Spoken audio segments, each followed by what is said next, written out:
En sortant de l'école, je savais toujours pas ce que je voulais faire. Il y a une petite envie qui est remontée de mon enfance, qui était celle d'écrire. Quand je cherchais des récits sur la paternité, il n'y en avait pas. Personne n'est prêt à être vu, lu ou entendu par des centaines de milliers de personnes. J'ai décidé d'arrêter parce qu'en fait, c'est trop lourd à porter. Je suis sûr que j'ai un roman de ouf. J'avais 2 maisons d'édition qui voulaient éditer mon roman, quoi. T'as rien sans rien. Faut juste se lancer. Faut se lancer. Bienvenue dans ce nouvel épisode d'Objectif Reconversion produit par le Studio 29. Aujourd'hui, j'ai le plaisir d'accueillir Alexandre Marcel, connu sous le nom de Papa Plume, un jeune papa qui a su toucher des milliers de personnes sur Internet et Instagram. Avec des écrits sincères sur la parentalité et un engagement fort pour des causes comme la réforme du congé paternité, Alexandre jongle entre sa vie de cadre chez Guerlain, romancier, créateur de contenu et papa. Prépare-toi à être inspiré par son parcours authentique et sa passion sans limite. Bonjour Alexandre. Bonjour à tous. Je suis très heureux de t'accueillir dans mon podcast. Comme beaucoup d'hommes, je pense que je t'ai découvert au travers de ma femme. Ce que je te propose, comme pour tous les épisodes, c'est qu'en quelques mots, tu te présentes qui tu es aujourd'hui. Et puis après, on va repartir dans ton parcours. Je m'appelle Alexandre, donc j'ai 37 ans. Je suis papa de 2 enfants, Ambre qui a 5 ans et Swan qui a 2 ans et demi. Elle a 5 ans et demi, pardon, faut que je précise parce que C'est important. c'est important. Pour les enfants, c'est important. Oui, pour elle, c'est très important.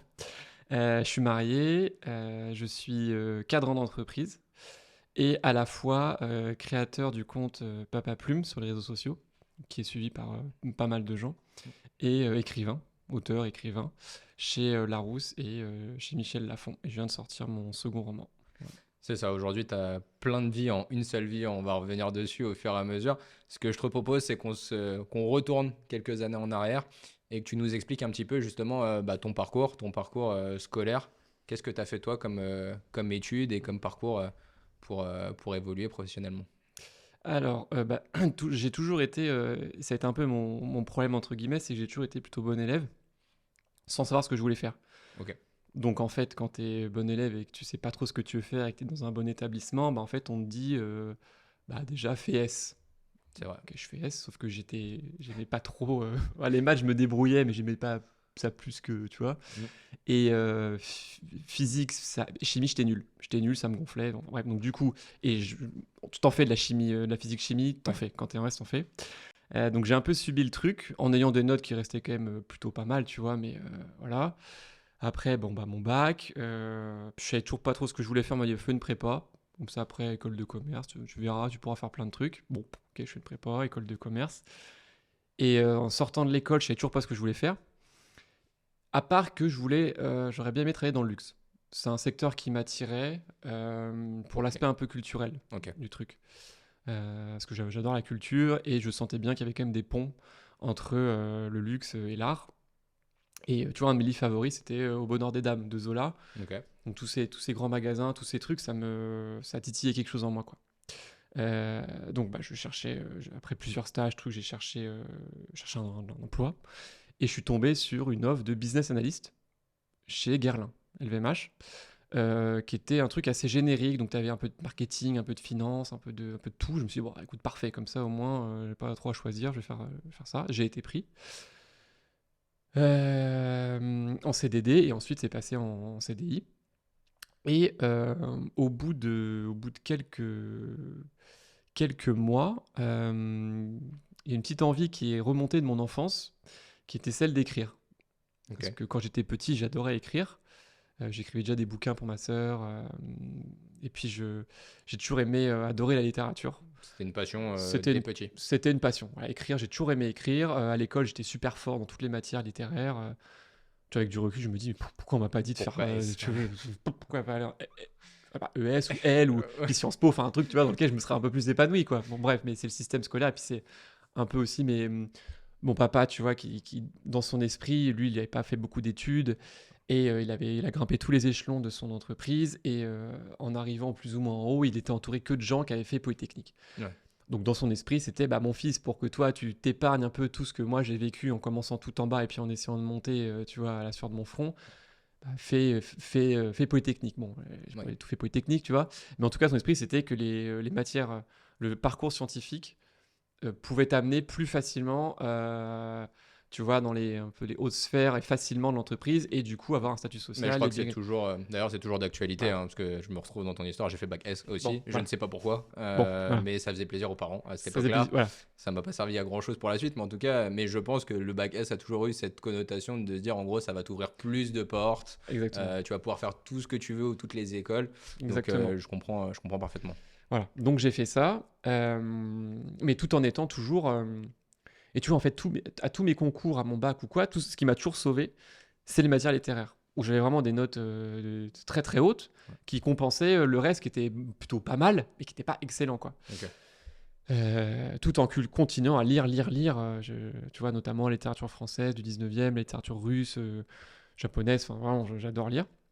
Et donc au bout de quelques mois chez Guerlain, je me suis dit... Non, d'ailleurs, c'est même pas que je me suis dit, c'est que j'avais un pote qui était un peu comme moi, on avait fait la même prépa, même école de commerce, et tous les deux un peu passionnés de littérature, quoi. Et puis un jour, je vais chez lui, et puis je vois des feuilles sur son lit, il a écrit plein de trucs, quoi. Je lui dis, mais qu'est-ce que c'est quoi ça? Il me fait, bon, j'essaie d'écrire un bouquin, quoi. Et là, je me dis, ah ouais, ok, t'essaies d'écrire un bouquin, et du coup, je me dis, mais attends, je me dis, moi aussi, peut-être que en fait, j'ai envie d'écrire un bouquin, quoi. Ouais. Et après la prépa où t'as pas de temps, voilà, l'école de commerce où t'as du temps, mais en fait t'as pas de temps, enfin tu vois, t'as les partiels, t'as Oui, toute ça la vie reste de soutenu. l'école, tous les trucs d'assaut, enfin t'as pas le temps en fait. Bah, je me suis retrouvé avec du temps. Tu vois, le week-end j'ai plus rien à faire, Ok. le soir j'avais du temps, et donc je me suis dit, essaye d'écrire quoi, essaye d'écrire un truc, tu verras. Et donc j'ai commencé, je me suis lancé dans l'écriture d'un premier roman qui s'appelait Panglas à l'époque et qui justement parlait de littérature. C'était une sorte de dystopie dans laquelle toute la culture avait été un peu annihilée, détruite. Ok. Et très rapidement, c'est une jeune fille qui trouve une malle de livres et donc dedans, tu avais du Balzac, tu avais du Stendhal, tu avais un peu de philo, tu avais tout un truc quoi, qui était un peu ce qui restait de notre culture occidentale et française, quoi, en tout cas là où elle vivait. Et qui, grâce à ses livres, allait s'émanciper et découvrir un grand secret sur son monde, quoi, en gros. Donc je l'ai auto-édité parce que je ne sais même plus si je l'avais envoyé à des maisons d'édition ou pas, honnêtement, je sais plus, mais en tout cas, Ça t'a pris combien de temps pour l'écrire? ça m'a pris 2 ans et demi à peu près. Ok. Et puis, comme je sortais quand même d'école, tu vois, j'avais cet esprit un peu entrepreneurial et tout, je me suis dit, bah, ça peut être cool non seulement de l'écrire et puis de l'auto-éditer et d'en faire moi-même la promo, quoi, Ouais, avec un bien petit sûr. plan marketing, truc. Donc j'en ai quand même vendu quelques-uns, tu vois, en plus à l'époque, j'avais pas de réseau social, j'avais rien, quoi. Donc c'était juste un peu comme je pouvais, quoi. Ouais. Je faisais des salons, mais tu vois, un peu d'indépendants, enfin bref. T'allais voir les libraires du coin ou des choses comme ça? Même pas, Même pas? non. Ok. C'était par Amazon, et on peut critiquer Amazon, mais ils ont un système qui est assez cool quand tu fais de l'auto-édition, c'est l'impression à la demande. Ouais. Il n'y a pas de stock. Ouais. Tu as quelqu'un qui veut commander ton livre, bah, il le commande et il le reçoit, quoi. Donc c'est quand même pas mal quand tu commences dans la vie et que t'as pas de quoi te payer un stock ou quoi, tu vois. Ouais, bien sûr, bah, pour tous ceux qui ont malheureusement pas de maison d'édition ou de choses comme ça, pour Ouais. démarrer et rentrer Ouais. justement, ouais, c'est un fonctionnement qui est de plus en plus répandu d'ailleurs. Je pense que ça a Bah, permis à beaucoup de gens d'écrire et ouais. de commercialiser un peu plus leurs livres, Oui, et etc. éventuellement d'être repéré si ça marche bien par une maison d'édition, quoi. Et là, toi, donc, t'écris en parallèle, t'es business analyst, tu savais pas ce que tu voulais faire Non. comme métier, t'as évolué, et boum, Mm. t'avais cette opportunité. À ce moment-là, ton métier, tu le vois comment? Parce que t'as cette passion à côté, t'écris, mais ton métier, ça te plaît? Ouais, ça me plaît. Moi, je suis entré avec l'ambition de devenir un peu PDG de la boîte, tu vois. C'était dans le genre, bah, maintenant que j'y suis, autant que j'y aille, quoi. Je Ok. le fais à fond. Sauf que la littérature a quand même rapidement envahi mon espace, quoi. Ouais. Et, mais tu vois, j'ai toujours aimé ce que je faisais. Et en fait, moi, j'ai trouvé très rapidement mon équilibre entre un métier qui était quand même assez chiffré, c'était de l'Excel, quoi, et puis à côté, la littérature. Et en fait, comme j'ai toujours été dans ces deux choses, les maths, j'avais pas une passion dévorante pour les maths, mais franchement, ça allait, j'aimais bien, puis je me débrouillais. Et j'ai découvert Excel, et en fait, j'aime bien Excel. Et à côté, les lettres. Et en fait, cette combinaison ces deux aspects constitue un peu mon équilibre, quoi. Bah, que j'ai d'ailleurs Ce encore qui est marrant, c'est que c'est aujourd'hui. deux mondes qui pourraient être quasiment opposés, puisque tu as d'un côté le monde littéraire et le monde mathématique, Ouais. et finalement on se complète assez bien dans ta vie à toi. Bah, moi, typiquement, Excel m'offre une sorte de repos, quoi. C'est pas l'inverse. Je C'est pense que qu'on va la garder cette séquence parce que je pense que pour beaucoup, Excel est une angoisse. oui, mais quand tu le maîtrises à fond, Mm. moi j'ai un certain plaisir à utiliser Excel, à trouver des belles formules. Tu vois, il y a un aspect un peu esthétique aussi dans Ouais. Excel presque. Oui, je partage. Tu vois, quand tu as une feuille de calcul monstrueuse et qu'on te dit oui, sors-moi des trucs, bah, en fait tu dis ouais, ok, qu'est-ce que je pourrais inventer pour faire, tu vois, euh, avec le moins tu vois ce que je veux dire. Ouais, je Les vois gens très qui bien. connaissent Excel savent ce que c'est, quoi. Ouais, bien sûr. Et quand je suis dans Excel, bah en fait, je sais pas que je pense pas, mais je suis vraiment dans une autre mécanique, quoi. Tu vois, écrire un livre, c'est quand même. Il y a plus de réflexion. Non. Oui, c'est une autre en fait, c'est une autre réflexion, quoi. C'est comme si j'utilisais des parties totalement différentes de mon cerveau. Ok. Et quand j'utilise Excel, je mets en repos la partie qui m'aide à écrire des livres. Ouais. Et du coup, c'est vraiment un équilibre que j'ai trouvé. Après, moi, j'ai continué. Donc, j'ai évolué. Tu vois, je suis toujours chez Guerlain. Je suis entré en 2000. Ça va faire 11-12 ans que j'y suis. J'ai eu 3 postes, en gros, jusqu'à celui que j'ai aujourd'hui. J'ai évolué de zone géographique, tu vois, de périmètre, d'activité et tout ça. Et en termes de livres, donc j'ai sorti celui-là. Après, j'en ai sorti un autre que j'ai auto-édité, mais sans vraiment m'en donner les moyens. Mm. Et puis après, j'ai écrit 3-4, ouais, peut-être 2, 3, 4 manuscrits, je sais plus exactement. Euh, avec l'envie grandissante quand même d'être édité. Ouais. Parce que pour être passé par l'auto-édition, c'est cool, tu vois, t'as l'objet physique du livre, ta famille, elle le lit, t'as tes amis qui le lisent, t'as des bons retours, mais en fait, pour toucher plus vastement des gens, c'est très compliqué. Surtout si à l'époque, tu vois, j'avais une petite page Facebook, j'avais 100 personnes, tu vois, j'avais mes amis, quoi. Ouais. Donc si t'as pas de réseau social, si t'as pas de commerciaux pour distribuer ton livre chez les libraires, à la Fnac ou quoi, en fait, ton livre, il est rapidement inexistant. Oui, il y a une goutte d'eau dans un T'en vis océan. pas. Enfin, c'est pas que t'en vis pas, c'est que t'en vends pas, tu vois. Oui, t'es pas visible du T'es tout. pas visible du T'existes tout. pas, quoi. T'existes pas. Mm. Euh, et on peut se dire, oui, bah, en fait, la littérature, c'est écrire un peu pour soi, mais c'est au-delà de ça pour moi. Enfin, un livre, c'est une discussion entre l'auteur et le lecteur. Si t'as pas de lecteur, un livre, il meurt. Mais ce que je vois, c'est que j'ai l'impression c'est que c'est venu avec le temps, en fait, entre ton premier livre, Panglas, Le, et les autres qui sont arrivés entre-temps, cette envie... le premier, c'était une envie qui était intime et Ouais. personnelle d'écrire. Et déjà, de me tester. Est-ce que je suis capable d'écrire un livre? Parce que écrire un roman, tu vois, faut le faire. Enfin, faut Ouais, bien sûr. faire tu vois, ta structure, il faut tes personnages, il faut même travailler ton style. Tiens, d'ailleurs, décris-nous un peu comment justement, ce premier livre, comment toi Oh, tu mais le conceptualises, ou en tout cas dans ta tête, comment tu fais le schéma de ce livre. bah déjà, c'est super. Enfin, je l'ai commencé, je l'ai écrit d'abord à la main, sur un carnet. Ok. Et à l'époque, je vivais encore. Où est-ce que j'étais à l'époque? 2014, pas en glace, est-ce qu'on avait emménagé? Je sais plus, mais en tout cas, j'ai le souvenir de prendre le RER et d'écrire dans le RER avec mon petit carnet. Et donc, j'avais un carnet, un petit carnet à spirale avec des petits carreaux où j'écrivais, quoi. Et ensuite, j'ai tapé sur ordinateur. Et alors, comment est-ce que je l'ai construit? Franchement, je sais plus trop, mais quand je relis j'ai retrouvé mes premiers écrits, Ouais. bah, tu sens que j'écrivais pour me prouver que je pouvais écrire. Tu vois. Tu ressens dans ton Oh écriture là là, ouais, la... tout est forcé, tout est très Ouais. très forcé. Ok. Et j'avais aussi je m'étais fait un cahier d'expressions que j'avais pioché dans plein de livres que j'adorais. Donc dans Victor Hugo, enfin, dans tous les grands auteurs, quoi. Plein de formules qui me plaisaient et que je ressortais dans mon livre. Et parfois, du coup, c'était très inégal parce que parfois, tu avais un discours entre deux adolescents que je faisais parler comme des adolescents parleraient. Mhm. Et après, une phrase très empoulée à la Balzac, tu vois. Donc, quand je le relis aujourd'hui, ça me fait sourire, mais je me dis en même temps, c'était le cheminement.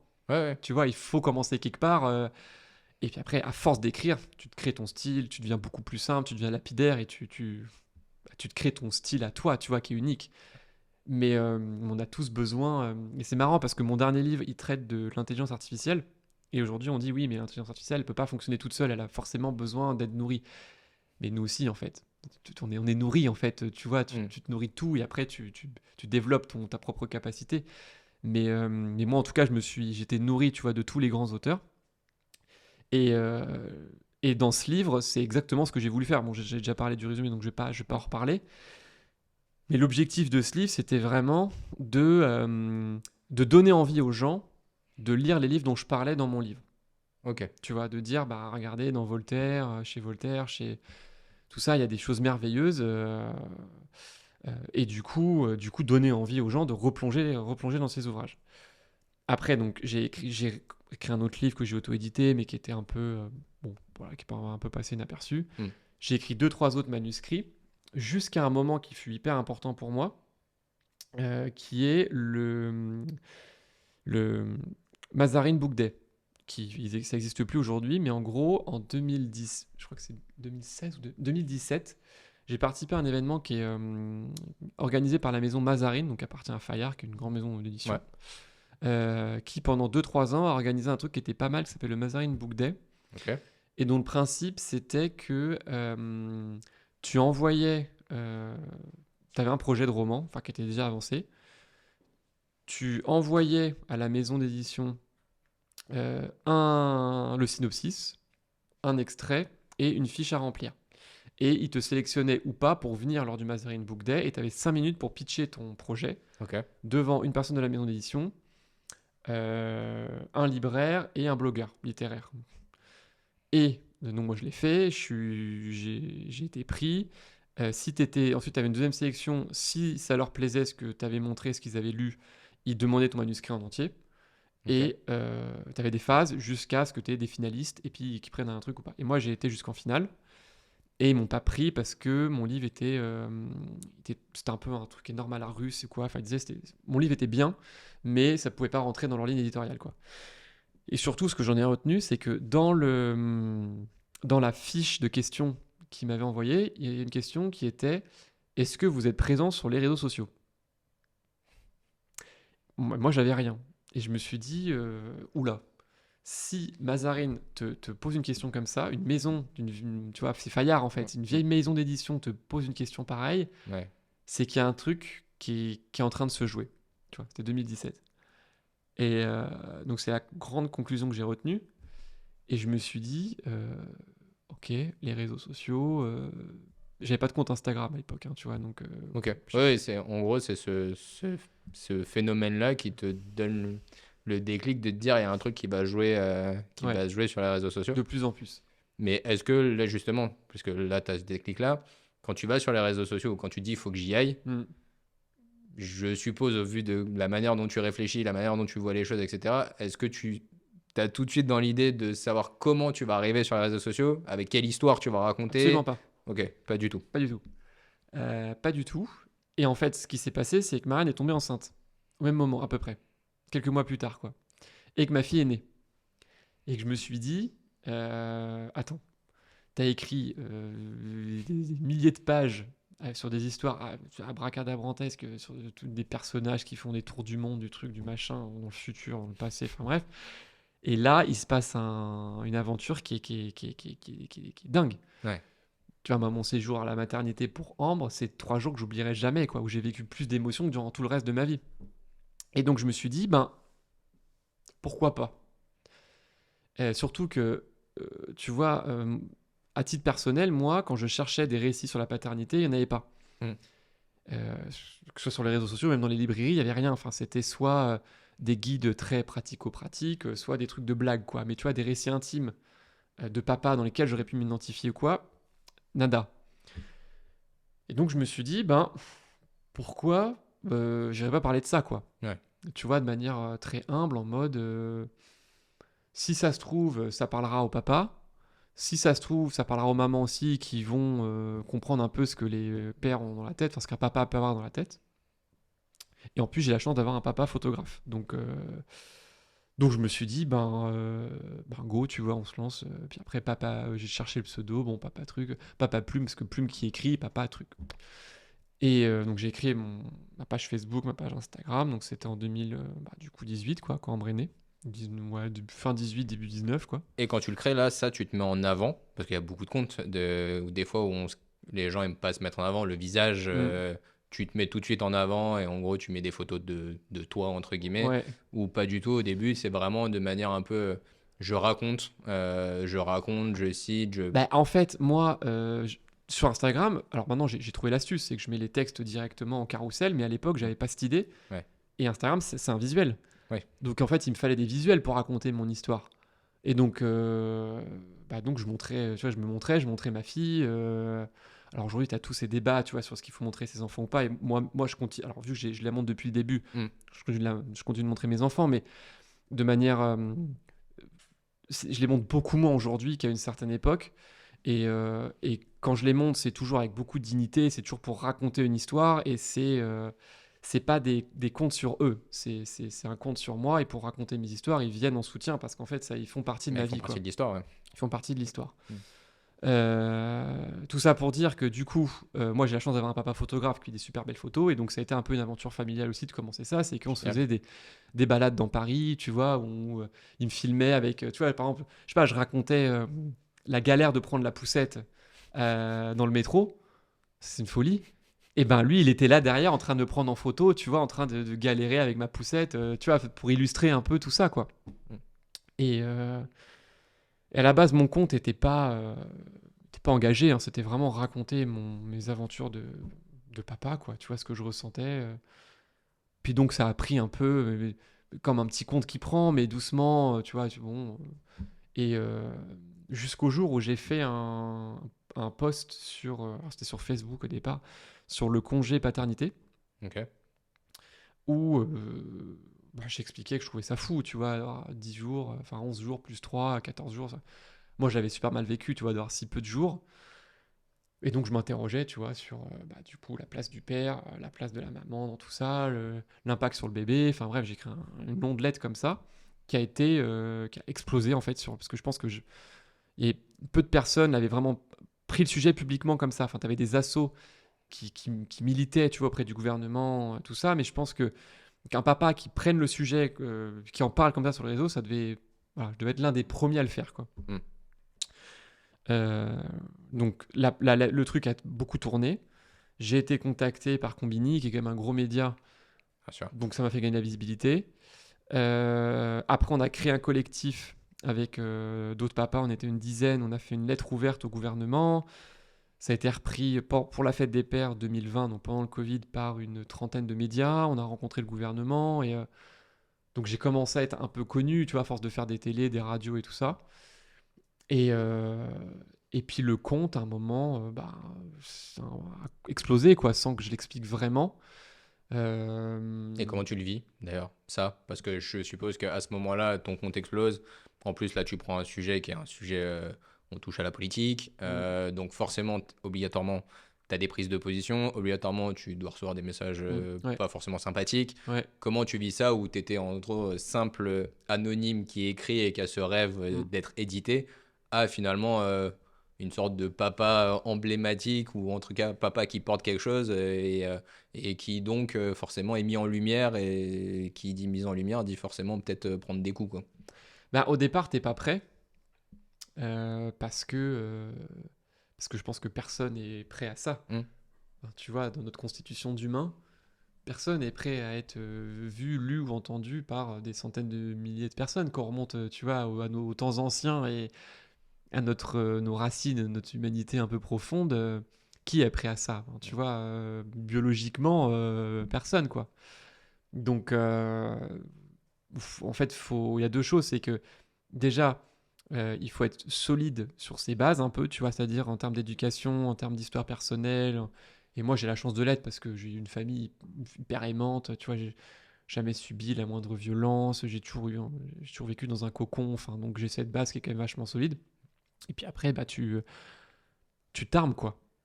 Tu t'armes et tu t'apprends à pas répondre aux gens ou à prendre de la distance, à pas te laisser. Parce que nous, notre cerveau reptilien, il est constitué de manière à ce que tu te protèges, en fait. Donc, hmm. pour 1000 messages positifs et un message négatif, qu'est-ce que tu vas retenir? Ouais, tu vas voir que ça. Tu vas avoir que le message négatif, quoi. Et c'est un vrai travail à faire sur soi. Je continue à le faire, hein, parce que tu vois, là, pour les élections, j'ai Ouais, j'ai suivi un peu. j'ai un peu exprimé mon ressenti, tu Hmm. vois. Et en fait, ouais, j'ai décidé d'arrêter parce qu'en fait, c'est trop lourd à porter. tu vas recevoir des messages de haine, de violence, de menaces, de trucs, tu ouvres ta boîte mail et t'as des trucs. J'en ai marre, tu vois. Donc, puis ça dépend de la période dans laquelle t'es psychologiquement. Si t'es en forme, si t'as les épaules pour l'assumer pendant cette période, bon, bah soit, mais si t'es un peu déjà fatigué, tu vois, nous avec Swan qui fait derrière toi à l'hôpital, Juin qui est quand même hyper intense comme moi, enfin, je suis fatigué, donc assumer ça en plus, j'y arrive pas, quoi. Donc tout ça pour dire que comment tu le... Déjà, moi, j'ai pas eu le temps de réfléchir dessus. C'est que tu le vis, en fait. Donc tu te retrouves exposé, tu te retrouves avec des dizaines et puis des centaines de milliers de gens qui te suivent, qui commentent tes posts, etc. Et puis je veux pas avoir l'air de me plaindre non plus parce que c'est super positif en fait. Tu vois, c'est quand même énormément d'amour. Enfin moi, 99% des messages que je reçois, c'est pour me remercier, c'est pour me dire que les gens adorent ce que j'écris, ils adorent mes livres, tu vois. Donc honnêtement, enfin moi je le vois comme une expérience merveilleuse. En plus j'ai réussi à faire un peu bouger les lignes, tu vois. T'as eu le congé paternité, mais j'ai fait retirer des affiches sexistes dans des magasins. Enfin tu vois, et tout ça je le fais pour mes enfants aussi. Donc je me dis, si je peux mettre ma petite graine pour qu'ils aient un monde un peu moins... Oui, parce que tu aurais pu t'arrêter là en fait.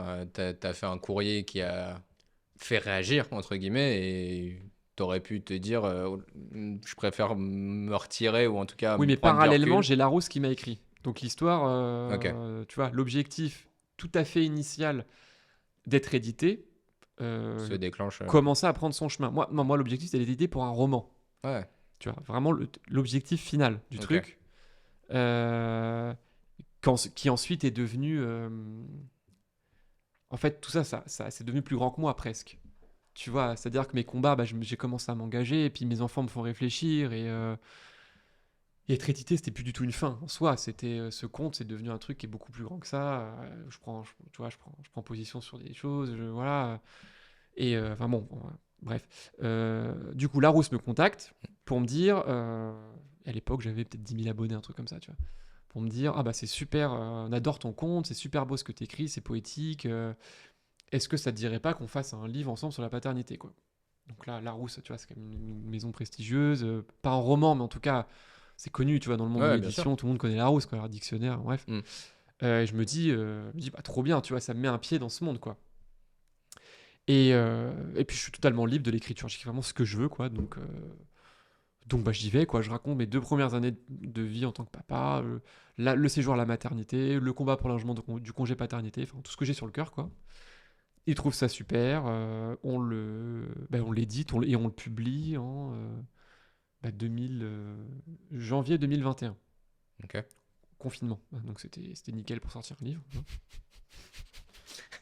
Bref, bon, on en a quand même vendu pas mal, Mais le bon, sortir un timing, livre ouais. en confinement, c'est pas non plus Mm. génial, quoi. Et mais l'objectif était pas atteint encore, parce que moi je voulais vraiment étape par moment, quoi.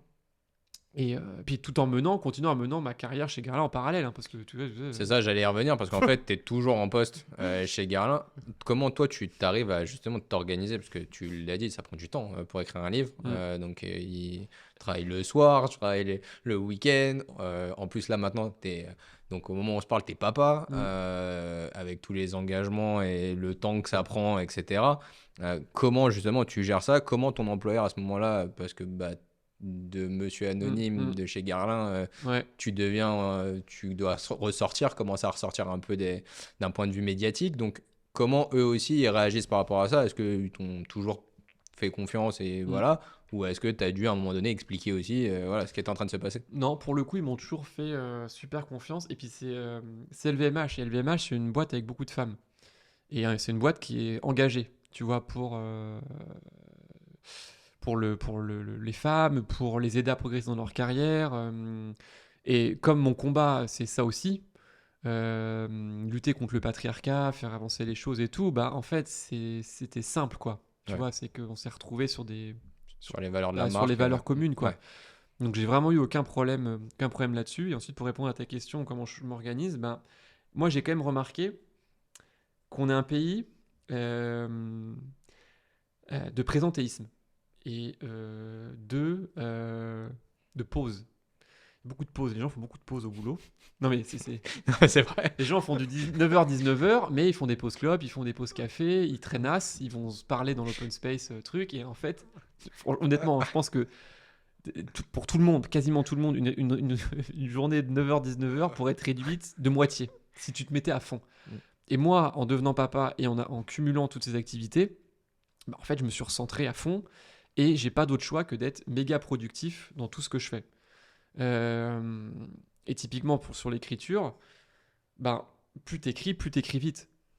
Et avant, il me fallait, disons, pour un même chapitre, il me fallait 10 heures. Maintenant, ça me prend 2 heures. Donc typiquement, bah, moi, mes pauses déj, pendant que les gens ils font des pauses déj, rallongent à discuter, bah, moi, je vais écrire. Tu vois. Ok. Tous les midis, par exemple, quand je suis au boulot, bah, je prends mon petit ordi, je vais me poser sur les quais quand il fait beau et j'écris 1 heure. Et en 1 heure, sans être dérangé, bah, en fait, j'ai le temps de bombarder, quoi. Donc je suis juste hyper productif, quoi. Bon, tu te reposes jamais, Non, non, ça, mais je me repose jamais. Mais tu vois, le soir, à 17h, moi, à 17h15, je suis parti du boulot, hein, parce que je cherchais mes enfants. Donc, c'est pas toujours évident, tu vois, de partir dans un open space quand t'es cadre à 17h. Voilà, mais moi, voilà, je vais chercher mes enfants, c'est important pour moi. S'il faut que je reprenne mon PC un peu plus tard le soir, ouais. parce que j'ai des trucs à faire, ben, je le fais. Mais voilà, moi je m'y tiens parce que c'est hyper important pour moi de m'occuper de mes enfants. J'ai envie de passer du temps avec eux. Oui, ça fait partie de ton équilibre et du fait que tu te sentes bien Ça fait dans partie ça. de mon équilibre. Et puis après, je gère tout ça intelligemment. C'est-à-dire qu'il y a des périodes qui sont super chaudes. Et ben, je me lève très tôt le matin et puis je fais mes trucs au calme pendant que tout le monde dort. D'autres qui sont moins chaudes où du coup, tu vois, c'est des questions on le sait tous. De toute façon, tu as des périodes de rush pendant 3 semaines, tu te noies. Mm. Puis après, tu respires un peu mieux. Et puis après, bah, c'est sur mon bouquin, il faut que je mette un coup de bourre. Et puis, tu vois, Ouais. je gère le truc un peu comme ça. Et donc là, tu as écrit un premier. Enfin, c'est publié par Larousse Ouais. sur la paternité, qui est un livre bah, finalement personnel aussi, puisque ça parle de ton histoire, de tes 2 ans et de tes combats, etc. Mm. Mais donc le but n'est pas atteint Le but n'est pas atteint. d'écrire un roman. Justement, comment se passe ce moment et cette histoire bah, qui va t'amener à écrire ce premier roman et être édité pour la première fois? Ouais. Eh ben, ça se passe. Donc, je suis édité chez Larousse. Et là, je me dis, ok, t'as un premier pied dans le truc. Maintenant, faut que t'écrives un roman qui soit suffisamment bon pour être édité. Et donc, je commence à poser des idées. Et puis, ça dure des semaines, ça dure des mois. Où j'écris, puis je raye, puis je commence, et je recommence, et puis j'y arrive pas en fait, je deviens fou en fait un peu, tu vois. Parce que je sens que j'ai quelque chose à dire, mais que j'arrive pas à le dire. C'est très frustrant. Et un jour, printemps 2021, donc là, déconfinement, enfin, tu vois, tous les gens étaient un peu libres Ouais. de faire ce qu'ils voulaient. Mais je me rappelle quand même que quand on sortait avec des masques, enfin bon, c'était un peu bizarre. On va bruncher chez des amis. Ambre était petite, hein, elle avait 1 an et demi. Attends, arrêtez, c'était 2021, ouais, elle devait avoir 2 ans, quoi. 2 ans et demi. Un truc comme ça, un peu plus de 2 ans. Ok. Et puis elle s'ennuyait un petit peu. Alors je lui faisais des petits clins d'œil, tu vois, un truc. Et puis, et euh, d'un coup, ça vient. Tout vient. Et tout vient, tu vois, vraiment toute l'histoire. Il me dit, bah en fait, tu vas écrire un roman sur un papa et sa fille, sur 50 ans, ça va se passer sur 3 continents. Tu auras un chapitre sur 2 qui sera le regard de lui étant jeune papa qui doit s'occuper d'elle parce que la maman a disparu, et puis son regard à elle 40 ans plus tard, parce qu'il a Alzheimer, truc. Ma grand-mère a Alzheimer, donc je sais pas, tout est venu d'un coup, quoi. Incroyable. Ouais, et je rentre chez moi. Alors ma femme déjà, elle me voit pendant le truc commencer à taper mon téléphone, elle me dit qu'est-ce que tu fais et tout. Je dis non, mais attends, là, faut que je note parce qu'il faut pas que j'oublie, quoi. Et je rentre chez moi le soir et je pose toute l'histoire d'un coup. Je commence à écrire et ça me mène donc c'était printemps 2021, tout ça, ça m'amène été 2022. Donc Ok. un an et demi plus tard à peu près, quoi. Ouais. Août 2022, septembre 2022. Où, en fait, alors ça je l'ai pas dit, mais quand j'ai été contacté par Larousse, j'avais aussi été contacté par Michel Lafon, Ok. une éditrice qui n'était plus éditrice chez Michel Lafon, qui s'appelle Marion, qui est mon éditrice actuelle, qui était éditrice indépendante, mais qui avait bossé très longtemps chez Lafon, et donc qui continuait de bosser avec eux, quoi. Et à l'époque, elle m'avait écrit en me disant, est-ce que ça te dirait pas qu'on fasse un livre sur la paternité un peu engagé, un peu près ce que me proposait Larousse. C'était un peu différent, mais bon, c'était dans la même veine, quoi. Et je lui ai dit, bah désolé Marion, j'ai signé chez Larousse, voilà. Et en fait, Marion, c'est une fille incroyable, qui a à peu près mon âge, on a les mêmes valeurs, on a la même passion de la littérature, tu vois, un petit garçon aussi, enfin, ça a tout de suite fité. Et on est resté amis, tu vois, à se contacter assez régulièrement pour s'appeler, mais juste se donner des nouvelles. En plus, elle est vachement impliquée aussi dans la lutte contre le patriarcat. Enfin, tu vois, Ok. elle avait monté un journal aussi autour de tout ça. Moi, j'avais été dans son journal. Enfin, bref. On est resté en contact, quoi. Et, euh, et donc, rentrée 2022, été 2022, je sais plus, je lui ai écrit en disant, écoute, Marion, j'ai écrit un bouquin. Je trouve qu'il est pas mal. Est-ce que est-ce que je peux t'envoyer le manuscrit juste pour avoir ton avis, quoi. D'ailleurs, juste pour couper là, à cet endroit-là, quand tu vas lui envoyer, tu l'as dit au démarrage, tu sais qu'il faut écrire un bon roman Ouais, pour être édité. Est-ce que tu sais que tu as un bon ouais, roman ouais, entre les mains ouais, quand tu l'envoies? ouais. Ok, Je suis sûr. Je suis sûr que j'ai un roman de ouf. ok. Tu vois, je le sais en fait. C'est un peu une évidence. Enfin, c'est un truc qui te.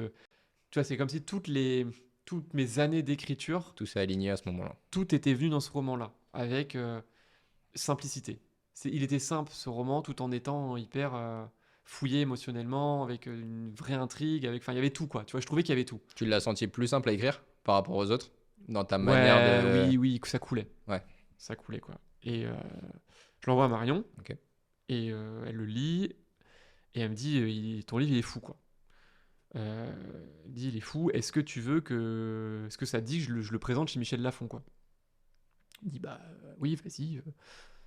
Euh, et puis parallèlement, bah, j'étais quand même chez Larousse, tu vois. Donc Larousse c'est pas des rois du roman, mais ils font des romans quand même, qui se vendent plutôt pas mal. Donc du coup bah je dis à mes éditrices, j'écris un roman, est-ce que ça vous dit que je vous l'envoie? Elles le lisent et elles me disent il est incroyable ton roman, on veut l'éditer quoi. Et en fait, le jour même, j'ai Larousse et j'ai la réponse de Marion de Lafon qui disent on veut l'éditer son roman aussi, mais à 1 heure d'intervalle. Ok. Et je me rappelle très bien, donc j'écris à Marion, ça devait être en novembre, ça c'est long dans les maisons d'édition, dans les process, Hmm.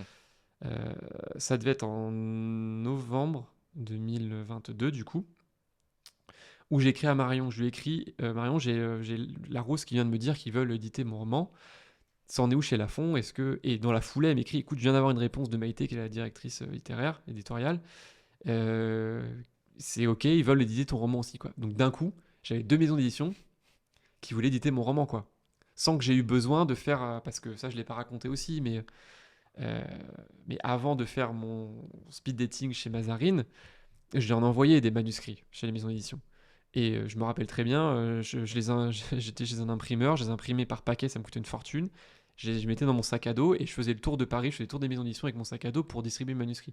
Ok. J'allais directement, parce que je trouvais ça plus chouette, tu vois, que d'envoyer par la poste. Donc je faisais passer une après-midi entière, je posais ma journée, et puis je passais l'après-midi et aller chez Albin Michel, chez Gallimard, partout, aller donner mon manuscrit en main propre, quoi. Sans que ça n'ait jamais abouti parce que c'est un monde qui est super compliqué à pénétrer. Enfin, tu vois, les grandes maisons, elles reçoivent 12, 13, 14 000 manuscrits par an. Ouais. Et ils en éditent 3, 4, tu vois, de nouveaux auteurs. Donc c'est. Et puis aujourd'hui, ils lisent presque plus les manuscrits. Ils en ont trop. Donc c'est très très compliqué. Et qu'est-ce que tu ressens justement quand tu reçois ces deux réponses? Bah, je suis en larmes. Putain, je me dis, c'est tout l'aboutissement de. C'est tout, quoi. Ouais. Tout ce que j'ai donné depuis toutes ces années à passer mes vacances à écrire, à passer. Parce que quand j'avais pas mes enfants, mes week-ends, quand on faisait rien avec Marianne, je passais mon temps, tous mes dimanches pendant 7-8 ans, ça a été de l'écriture du matin au soir, tous les dimanches. Et comment elle le vit, ta femme, justement, elle aussi, parce qu'elle Et l'a elle, en vécu fait, par procuration. oui, bah alors elle m'a toujours soutenu à fond. Hmm. Et tu vois, le dimanche, par exemple, elle fait du cheval. Donc en fait, elle allait faire son cheval toute la journée, elle s'éclatait. Et puis moi, j'écrivais. Et par contre, tu vois, le samedi, c'était notre moment à nous. Donc, enfin, j'ai jamais sacrifié ma vie Ok. perso pour l'écriture. Mais à l'époque, en fait, j'avais tous mes dimanches de libre, donc j'étais en mode, bah, j'écris, quoi. Hmm. Donc tout ça, ça remontait, tu vois, de me dire, putain, enfin, c'est l'aboutissement, quoi. Je vais être édité pour un roman. Et puis après, bah, t'as tout le temps dans le truc, quoi. T'es dans Et, la machine. et tu choisis, tu vas choisir Marion pour Ouais, éditer, ouais. etc. Qu'est-ce qui te fait choisir le côté humain? Parce que tu as ce lien avec elle, tu la connais, et d'une Ouais. certaine manière, elle va te protéger aussi ce que toi tu veux écrire, enfin, cette Mm, manière-là. mm. Qu'est-ce qui fait cette différence? Bah, c'est ça. C'est Ouais. elle, parce que, en fait, on avait un tel lien, je me suis dit, je veux être édité, je veux qu'elle soit mon éditrice. Et puis le fait que la font en roman, ils sont super forts. Mm. C'est l'une des maisons les plus puissantes en roman. Ils ont plein de grands écrivains qui y sont. Ils savent faire, ils ont une mécanique, enfin, tu vois, ils ont un savoir-faire. Larousse, c'est une super maison d'édition, mais c'est pas des spécialistes du roman. Ils sont plus forts en essai, ils sont forts en parentalité, ils font des super bouquins, tu vois, sur des thématiques qui sont importantes, mais pas en roman. En Mm. roman, à fond, ils ont un savoir-faire, quoi. Et donc, en fait, j'ai même pas hésité. Oui, ça a été une évidence tout de suite. Par contre, écrire à mon éditrice qui m'avait repéré, tu vois, lui dire bah désolé, je pars ailleurs pour mon roman, c'était super dur. Et elles étaient dévastées, quoi, parce qu'elles adoraient mon livre. Tu vois, c'était en mode. Mais en même temps, elles me comprenaient, elles étaient super heureuses pour moi. Mm. Tu vois, donc il n'y a eu aucun ressenti. Bah, la preuve, c'est que j'ai refait un livre avec Larousse après. Donc, Oui, après, l'ABC perd. si les Donc, choses ont été expliquées, que tu as dit les choses de manière très, très voilà, transparente, etc., tu as totalement. un lien et puis les explications sont cohérentes. Et comment, justement, bah, ça y est, tu vas devenir, entre guillemets, je sais pas si tu le définis comme ça, mais un vrai écrivain, puisque tu as atteint ton but Mm, de ce fameux roman que tu cherchais à éditer, etc. mm. Là, tu vas rentrer dans toute une autre machine, c'est-à-dire que pour le coup, bah, je sais pas trop, il faut préparer le livre, la commercialisation, enfin bref, je pense qu'il y a il Bah, y a après, tout un univers que tu dois découvrir à ce ouais, moment-là ouais, bah, pour. tu découvres tout ça, quoi. Après, Et comment tu le vis? bah, super bien, c'est trop cool. C'est à la hauteur de ce que tu imaginais? Ouais, et puis en même temps, en fait, c'est les maisons d'édition, quoi. Donc ça reste très artisanal, ça reste très. Et à la fond, ce qui est cool, ce qui est sympa, c'est que c'est une maison qui est très familiale, quoi. Hmm. Ils ont beau avoir des grands auteurs et vendre beaucoup de livres, ça reste très familial, quoi. Donc en fait, très rapidement, j'ai connu tout le monde, quoi. Tu vois, de la com, alors, et maintenant je connais tout le monde. Ouais. La com, le marketing, le service presse, tu vois, donc tu fais partie d'une aventure, quoi. Et puis là où tu passes après une étape, c'est quand tu commences à vendre du bouquin. Parce que finalement, on te fait confiance, oui, il a une communauté, oui, son livre, il est bon, mais les ventes d'un premier roman, en fait, globalement dans l'édition, c'est très faible. C'est très, très faible. Tu vois, je veux dire, au-delà de 3000 exemplaires vendus, c'est un succès. Une maison d'édition, elle est très contente. Ok. Quand tu vends plus de 3000 exemplaires, et au-delà de 5000, presque inespéré, quoi, pour un premier roman. Ok. Donc moi, le temps bleu, sur un an, j'en ai vendu plus de 10 000. Donc, tu vois, donc pour eux, C'est un vrai succès, ouais. ouais, ils sont contents. Et du coup, moi, j'ai beaucoup donné, tu vois, sur la com, sur mes réseaux, tu vois. Puis le livre, il est beau. En plus, c'est une photo de mon papa qu'on a prise à Oman avec Ambre. Donc, tu as toute cette histoire derrière en Ok. plus. Comme si la boucle était un peu bouclée, tu vois, qu'on avait commencé Papa Plume avec ses photos et que finalement, ça se retrouvait sur la couve d'un bouquin chez Ouais, c'est Lafon, quoi. magnifique. Donc voilà. Et puis après, T'arrives à être conscient de ça quand justement t'es dans ce non, tourbillon-là? non, non. Non? Je suis toujours pas. Pas vraiment. Ouais. J'y arrive pas parce que c'est un tel rêve que, tu vois, quand tu le réalises, tu sais, tu le vis, t'es dans ton truc, puis après, on te demande d'écrire le deuxième, le truc, et tu t'es embarqué, moi, j'arrive pas à me poser et à me dire que j'ai atteint ce que je voulais. J'arrive pas parce que je suis tout le temps dans me projeter, ou soit dans le présent ou dans le futur. J'ai du mal à, tu vois, Ouais. à vraiment réaliser. Mais après, en effet, dans la machinerie de l'édition, donc... et puis, du coup, tu fais des salons du livre, et puis tu vois tous ces livres, et tu te dis, mais comment tu vends des livres, en fait? Non, mais alors moi, j'ai ma communauté, tu vois, qui achète Ouais, mes bien livres. sûr. Mais je me dis, t'as pas de communauté, t'es pas connu, c'est trop de livres, en fait. Ouais. Et les maisons d'édition en ont conscience aujourd'hui, hein. Il y a trop de livres. C'est trop de livres. Tu vois, tu fais un premier tirage à, je sais pas, 2-3 000 exemplaires, divisé par le nombre de points de vente où on met ton livre. Tu as 2-3 livres par point de vente, 3-4. Ouais. Bon, déjà, pourquoi un lecteur lambda qui te connaît pas irait acheter ton livre plutôt qu'un autre? Bon, tu peux avoir une recommandation du libraire, mais il faut avoir un peu de chance. Donc le temps passe, ton livre se vend pas, puis il est renvoyé et puis ton livre il est mort en fait. Donc la plupart, l'immense majorité des bouquins, des romans, tu dépasses pas les 500 exemplaires. Tu vois, parce qu'en fait, pourquoi on irait acheter ton livre plus qu'un autre? Puis tu vas à la Fnac, en fait, c'est tout le temps les mêmes livres qui sont mis en avant. C'est des gros auteurs qui ont commencé en étant rien, mais hein, t'as un truc qui s'enclenche, t'as le bouche à oreille, et puis ça commence à marcher. Mais D'où aujourd'hui l'importance d'avoir une communauté et finalement bah ouais. le flash que tu as eu au moment de Mazarine, Mm. quelques années après. Complètement. Mais tu vois, après, je pense que t'as une sorte d'écrémage par la qualité aussi. C'est que les maisons d'édition, t'en as beaucoup qui se sont laissés un peu avoir aussi par le chiffre. De se dire, bah, je vais prendre des gens qui ont 100, 100 000, 200 000 Ouais. abonnés, ça va forcément vendre du livre. Bah non. Mm. Parce que si tu sors un livre qui a rien à voir avec ce que tu produis comme contenu au quotidien, ou que tu sors un livre qui est pas bon ou quoi, ça marchera pas. Il faut la combinaison d'un bon livre, d'un style, d'une histoire à raconter, que ce soit un roman ou un essai ou n'importe quoi, hein, et puis d'une communauté qui est engagée. Si tu as ces deux facteurs-là, tu vas vendre des livres. Mais il faut pas croire que parce que la personne elle a 500 000 abonnés, tu vas vendre 50 000 livres. C'est pas du tout le cas, quoi. Et quand tu termines donc le premier livre, il sort, c'est un succès, puisqu'il y a plus de 10 000 exemplaires vendus. Tu le dis, tu rebascules tout de suite dans le deuxième, entre guillemets, la machine s'enchaîne. Euh, à quel moment, toi, tu arrives à garder cet équilibre? Parce que je le rappelle, pour que les gens en aient bien conscience, tu as toujours ton boulot à côté, il est toujours là. Comment tu gardes justement tu gardes cet équilibre-là entre boulot, entre guillemets, standard, voilà, d'un taf Mm. lambda, et de l'autre côté, ce moment d'évasion, mais à succès maintenant. Comment tu arrives à équilibrer ça et à pas te dire, bah, mon boulot, bah, je vais aller plus là-dedans et puis je vais tout donner dans l'écriture ou peut-être aller plus loin, on en parlera peut-être après, mais Mm. peut-être tu vois, à faire adapter mon livre, l'emmener sur une série, un film, enfin bref. À quel moment tu gardes cet équilibre de pas basculer complètement dans l'euphorie de l'écriture? Je pense que c'est une question de qui t'es, toi. Tu vois, en tant que personne, est-ce que t'es quelqu'un qui... J'ai pas une personnalité d'artiste fou, quoi. Ouais. Tu vois, c'est que je suis quand même quelqu'un d'assez rationnel. Mes études, mine de rien, ont été scientifiques. Prépa, j'ai bouffé des maths, des trucs. Donc j'ai... Et tu vois, tout à l'heure, tu me posais la question sur comment j'ai écrit mes livres. T'as des auteurs, ils ont une petite idée et ils se lancent. Puis ils écrivent un peu comme ça. Mm. Moi, avant, j'ai une structure. Je structure mon livre, jusqu'à la moitié, je connais mes chapitres. J'ai un Excel avec mes personnages. Ok. J'ai un onglet par personnage. J'ai une chronologie. Donc j'ai un calendrier Excel avec ce que chacun fait. T'as même réussi à faire des formules pour l'histoire. J'ai pas des formules, mais j'ai un Excel. Ouais. Donc, et puis, je dis pas que j'ai pas eu des moments.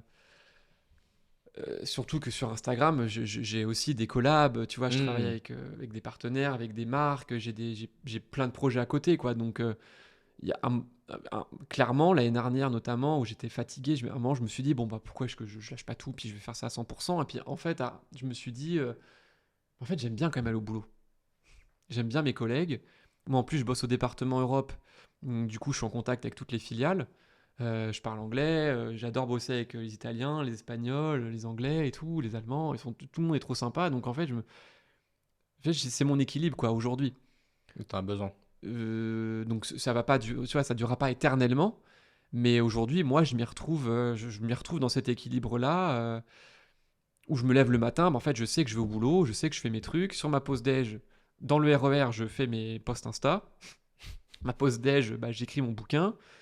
Le soir, je retravaille l'après-midi, je vais chercher mes enfants, je les couche, je refais un peu mes trucs Insta où j'écris mon bouquin. Et puis, face à, tu vois, je suis quelqu'un de très routinier et de très organisé là-dessus. Donc, en fait, j'ai trouvé mon équilibre. Mais ce qui m'oblige en quelque sorte à jamais m'arrêter, à jamais prendre de. Tu vois, tu me verras jamais sur un transat. Ouais. En vacances, ça m'arrive pas, jamais. J'écris ou je fais mes trucs, quoi, mais je me repose jamais.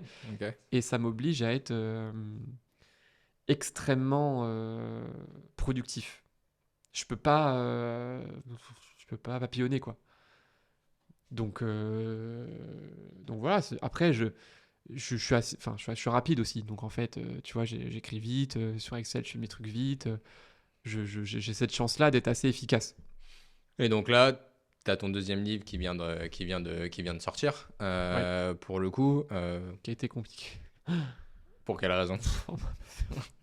Bah déjà, moi le temps bleu, je l'ai écrit sans, j'avais pas de timing, tu vois, j'ai écrit comme ça en me disant un truc. Mm. Là, lui, j'ai commencé à l'écrire un peu après avoir sorti le temps bleu vers juin, tranquillement, avec cette idée de parler de réalité virtuelle, d'amour dans le futur, tout ce que la réalité virtuelle changeait dans nos vies, dans l'approche de la vie, du corps, de la mort, de l'amour, de tout ça. Parce que j'avais eu un article dessus, et puis je m'étais dit, oula, là, il y a matière à un roman, tu vois. Donc, mais compliqué, hein, tu vois, 3 histoires qui s'entrecroisent dans le futur sur un thème dont je connaissais rien, donc il a fallu que je bouffe du podcast et des livres et tout. Mm. Mais sans, à l'époque, je savais pas que que j'allais sortir un autre livre, quoi, vraiment un an plus tard. Ok. J'avais pas cette deadline en tête, quoi. Et, euh, et c'est mon éditrice qui, en septembre ou octobre, m'appelle et me dit, bon, bah, on en ressort un printemps 2024, là. Je lui dis, mais c'est pas possible, en fait, C'est demain. j'ai commencé à écrire, j'ai écrit un tiers, même pas, puis il est compliqué à écrire, le temps de le retravailler, truc, elle me dit, non, mais si, sinon on le sort pas, on peut pas. Il faut qu'on l'anniversarise, et là, le temps bleu marche super bien, il faut qu'on, tu vois, qu'on remette Ouais, que ça sorte des tout de pièces suite dans la derrière. machine, quoi. Ouais. Parce que les libraires, ils attendent.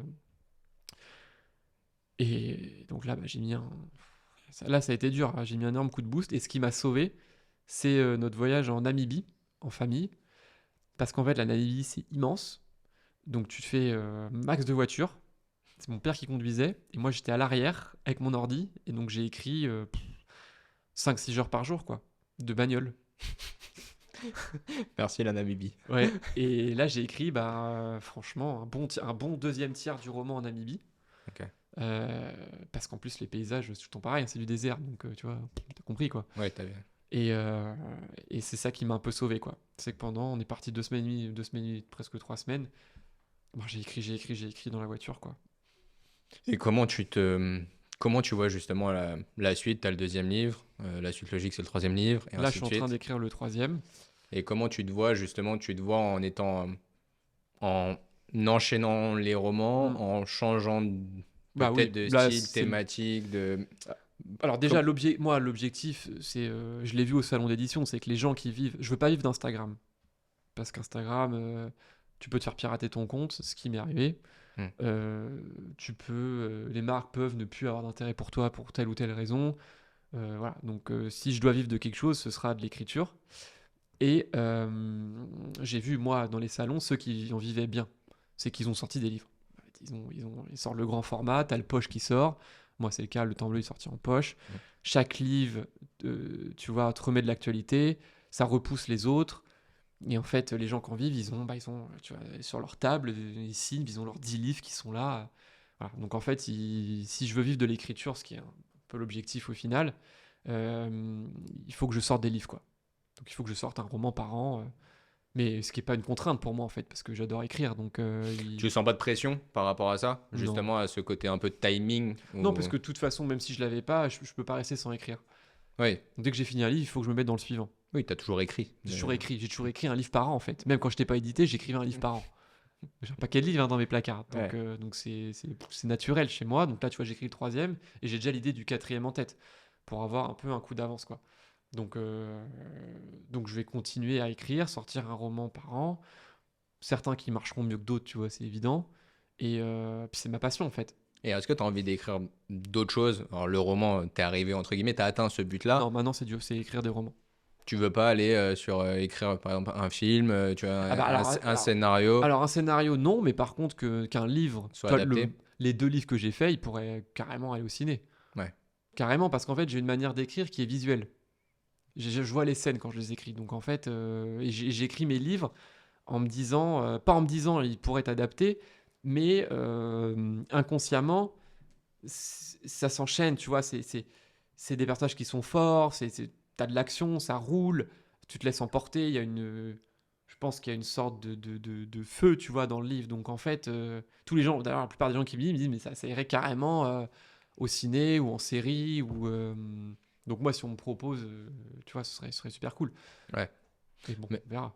Et là, aujourd'hui, donc on voit cette évolution quand même, tu arrives pas au bout du process, mais tu deviens un auteur-écrivain connu et reconnu aussi pour la qualité maintenant de tes œuvres.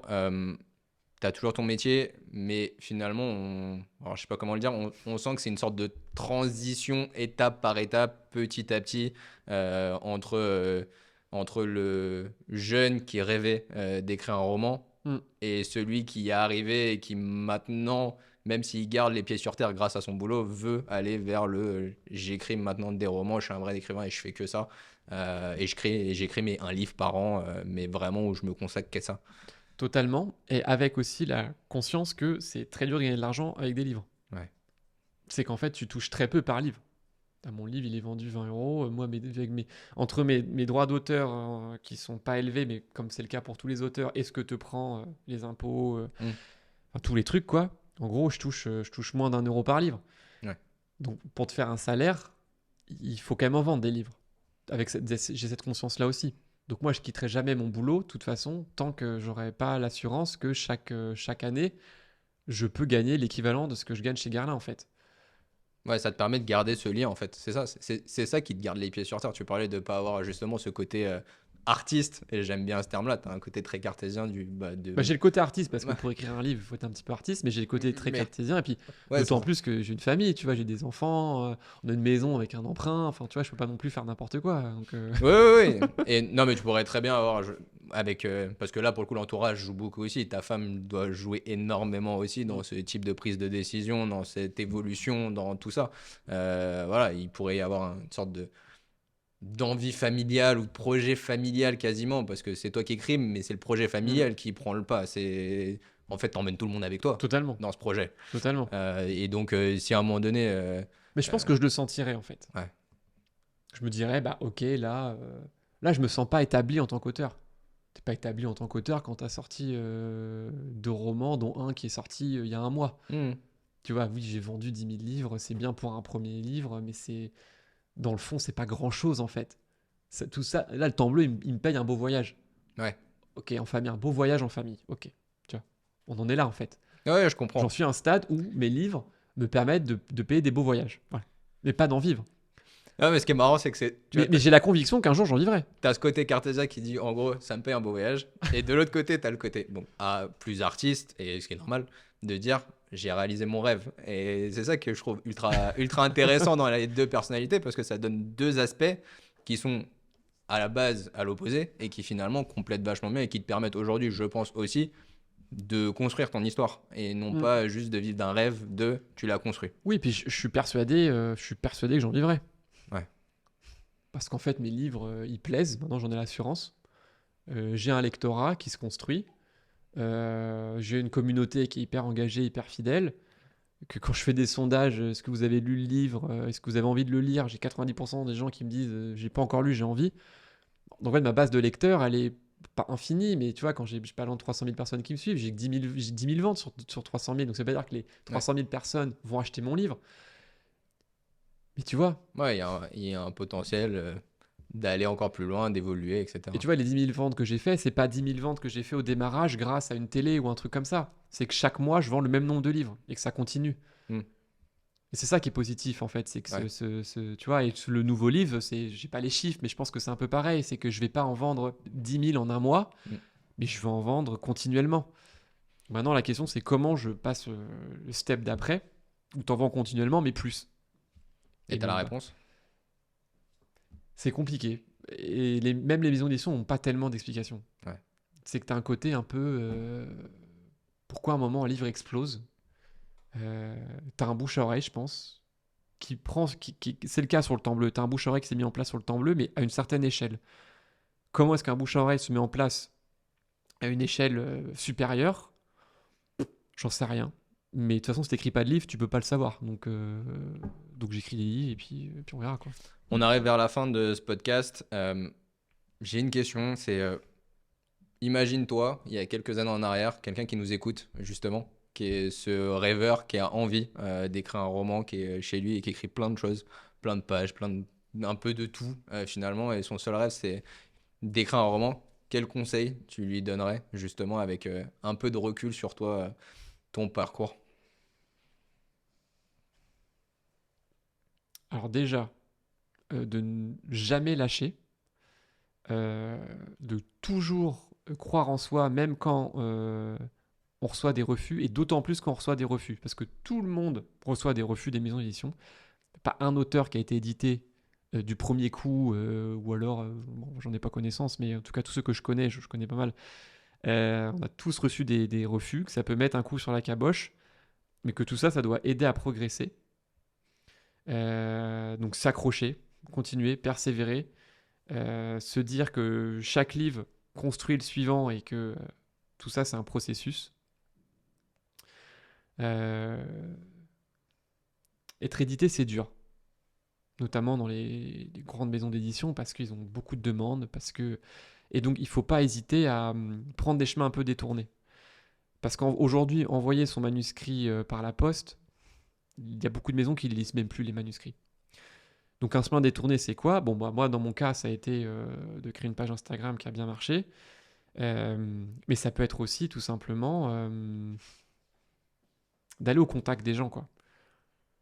Par exemple, tu vois, moi à l'époque, quand j'avais Panglass, que j'avais auto-édité, et ben je faisais des salons du livre et j'allais sur les stands des maisons d'édition et je donnais mon livre et je discutais avec les gens des maisons d'édition. Ça n'a pas abouti, mais ça peut aboutir. Ouais.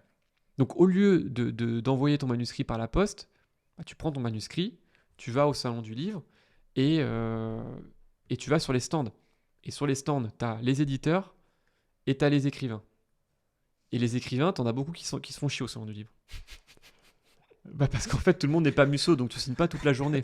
Et t'es bien content de discuter. Ok. Moi, j'ai eu des périodes au salon du livre où pendant 1 heure, je faisais rien. Donc, quelqu'un qui arrive avec un projet d'écriture et qui a envie juste de discuter, moi, je suis trop content, ça m'occupe, quoi. Ouais. Et tu sais pas ce qui peut se passer. C'est un monde de relationnel aussi. Ouais. Donc, t'as ça. Et puis sinon, contacter les gens sur LinkedIn, par exemple, en direct. Hmm. Dire, bah voilà, voilà qui je suis, voilà, j'ai cette histoire en tant qu'écrivain, je suis passionné de ci, mon histoire, elle parle de ça. euh, Remettre du contact et du lien et de la proximité, en fait. Parce que sinon, c'est trop désincarné et désincarné. Et encore une fois, ils reçoivent trop de manuscrits. Trop de manuscrits. Il y a trop de livres, il y a trop de manuscrits, ils les lisent plus et t'es noyé dans la masse. Et au contraire, quand tu fais l'effort, c'est-à-dire que si, alors, le mieux, c'est vraiment d'aller rencontrer les gens en physique, lors des salons notamment, parce que ça montre que tu te déplaces, ça montre que. Et puis s'intéresser à la ligne éditoriale des maisons. De dire, bah, moi j'ai visé, moi je vous adore en tant que maison d'édition, voilà, j'ai lu tel auteur, je trouve que mon style se rapproche Parce que si t'envoies du pur imaginaire à une maison qui fait que du pur polar, Ouais. bah, ça peut pas marcher, quoi. Donc c'est bien cibler les maisons d'édition euh, et aller à la rencontre. Euh, Ça marchera peut-être pas, mais c'est quand même beaucoup plus fort et tu as beaucoup plus de chances que ça fonctionne que d'envoyer ton manuscrit par la poste ou par un simple mail, tu vois, en répondant. Tu as des trucs comme ça sur les sites internet des maisons, bah, déposez votre manuscrit, bah, tu déposes ton manuscrit, mais il y a peu de chances qu'il soit lu et encore moins de chances qu'il soit édité, quoi. Donc ne pas hésiter à aller voir les gens en personne, à trouver un bon contact clé dans la maison d'édition et à écrire directement. Non, mais je pense que le message est très clair et passé. Dernière question, et là pour le coup, d'habitude, ma dernière question, c'est généralement, c'est comment as-tu vécu ta reconversion et est-ce que tu es heureux? Donc toi, tu l'as pas complètement vécu, tu fais plein de choses en même temps. Mais je vais te poser une question qui sera bah, pour le coup plus personnelle. Quand justement tu regardes, il reste encore plein d'années et plein de choses à vivre, mais quand tu regardes, si tu t'arrêtes 2 secondes et que tu fais justement un arrêt sur image sur ce qu'il y a derrière toi, comment tu qualifierais jusqu'à aujourd'hui ce parcours? Est-ce que tu es heureux, fier? Comment tu... Quel mot tu poserais là-dessus? J'ai toujours du mal à dire que je suis fier de moi-même. Bon, je pense que comme beaucoup de gens. Beaucoup, ouais. Euh, Par contre, quand tu vois, j'ai fait une croisière littéraire sur une péniche pour présenter mon nouveau livre au début juin là, et il y avait mes parents. Et quand je faisais mon discours et que je racontais un peu tout ce que j'avais vécu, dont mes parents sont parfaitement au courant, et que je voyais, que j'ai vu mon père pleurer, ben, je me suis dit, j'ai réussi, quoi. Tu vois, et c'est le travail, en fait. C'est le travail. Parce que moi, j'avais aucun contact dans l'édition. Rien, tu vois. Zéro. Et en fait, j'ai réussi un peu, enfin, pas tout seul, parce que j'ai été super soutenu par ma famille, par ma femme, je vais pas jouer les malheureux qui a écrit dans son coin sans aide, tu vois, miséreux, avec on mangeait juste une pomme par jour. C'est pas du tout mon cas, tu vois. Mes parents ont payé mes études. Enfin, j'ai énormément de chance dans la vie. Mais en tout cas, ce projet-là de livre et d'édition, j'ai jamais été aidé par personne. Et je me suis accroché à force d'heures et d'heures et d'heures et d'heures et d'heures de travail, de retravail. Je te dis, j'ai des piles de manuscrits dont j'ai rien fait chez moi, où j'ai envoyé à des maisons, où j'ai reçu, pas, des dizaines et des dizaines de lettres de refus. Et chaque fois, cette capacité à rebondir et à s'accrocher. Mais ça fait partie de moi aussi. Dans le sport, je suis pareil, j'abandonne pas, je cours des semi-marathons, je cours des marathons, des trucs, et Tu t'arrêtes jamais de toute façon. Non, je m'arrête pas, et je me dis qu'en fait, dans la vie, t'as rien sans rien, en fait. On est bien d'accord. T'as rien sans rien. Et si t'as un rêve, et que t'as un objectif très fort, et que tu penses que t'as les capacités de le réaliser, bah en fait, t'y vas, quoi. T'y vas, c'est juste, faut juste se lancer. Faut se lancer. Et c'est un peu le problème de ma femme.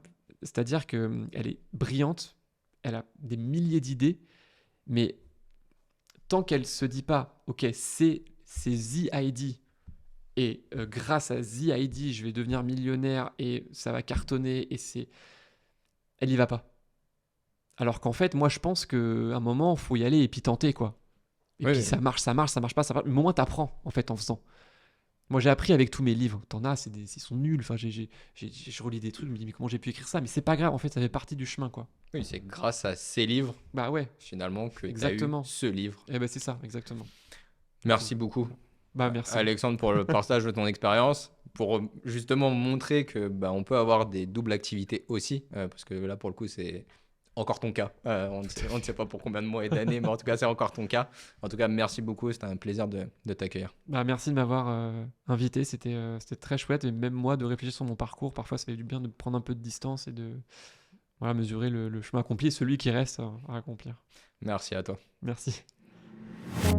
C'est la fin de cet épisode d'Objectif Reconversion. J'espère que cet échange avec Alexandre Marcel aura nourri tes réflexions et donné l'envie à toi aussi de te lancer. Pour ne pas manquer le prochain épisode, abonne-toi à mon podcast sur tes plateformes préférées. N'hésite pas à liker, commenter et partager sur tes réseaux.